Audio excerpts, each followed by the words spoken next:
Hello नमस्कार, मैं हूं धनसुख पालीवाल। हमारे देश के 14th यानी कि 14वें उपराष्ट्रपति वाइस प्रेसिडेंट धनखड़ सर ने क्या कर दिया है, रिजाइन कर दिया है। यस, बिल्कुल सही सुना आपने। यहाँ पे आप स्क्रीन पर देख पा रहे हैं ऑफिशियल रेजिग्नेशन लेटर जो है जगदीप सिंह जी धनखड़, हमारे देश के वाइस प्रेसिडेंट, उन्होंने संविधान के आर्टिकल 67 क्लॉज ए के तहत जो है अपना रेजिग्नेशन सबमिट कर दिया है। और राष्ट्रपति जी को रेजिग्नेशन सबमिट किया जाता है और स्वाभाविक सी चीज है, 5 साल का उनका कार्यकाल था, लेकिन तीसरे साल के अंदर आपके द्वारा रेजिग्नेशन जो है सबमिट कर दिया गया।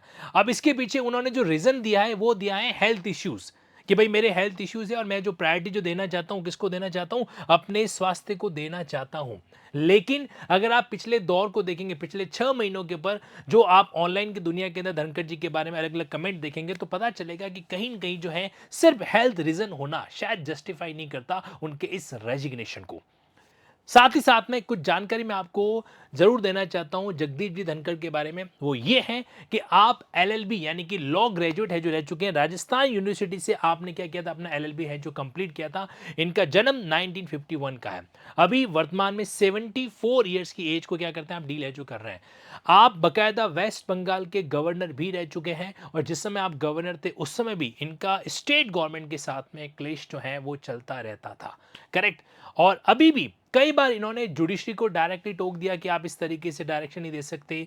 और इनका जो है एज अ सभापति, राज्यसभा के सभापति, क्योंकि उपराष्ट्रपति जो होता है वो एक्स ऑफिशियो चेयरमैन होता है काउंसिल ऑफ स्टेट का, राज्यसभा का पदेन सभापति होता है। तो उनके अलग अलग मेंबर ऑफ पार्लियामेंट, आप खुद भी एमपी रह चुके हैं, आप खुद भी मिनिस्टर रह चुके हैं।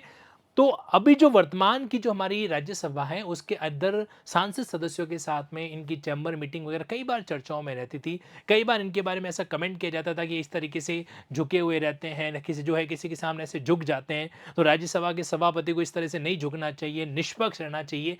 अब इन तमाम अटकलों के बीच में फाइनली आज का जो ब्रेकिंग खबर है वो ये है कि हमारे भारत देश के वाइस प्रेसिडेंट जगदीप जी धनखड़ ने क्या कर दिया है, ऑफिशियली राष्ट्रपति महामहिम को अपना रेजिग्नेशन लेटर जो है सबमिट कर दिया।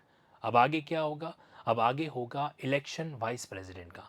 मैं आपको बताना चाहता हूं कि कोई भी भारत का सिटीजन जो क्या करता है, राज्यसभा की योग्यता रखता है, 35 साल जिसने उम्र के पड़ाव को कंप्लीट कर रखा है, भारत का नागरिक है, तो वो उपराष्ट्रपति के इस चुनाव के लिए क्या होता है, योग्य है जो होता है।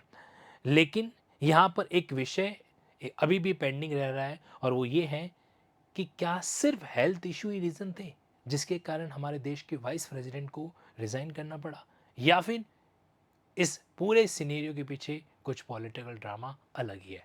आपका क्या कहना है, कमेंट बॉक्स में जरूर बताइएगा। And stay connected with linking loss. Thank you.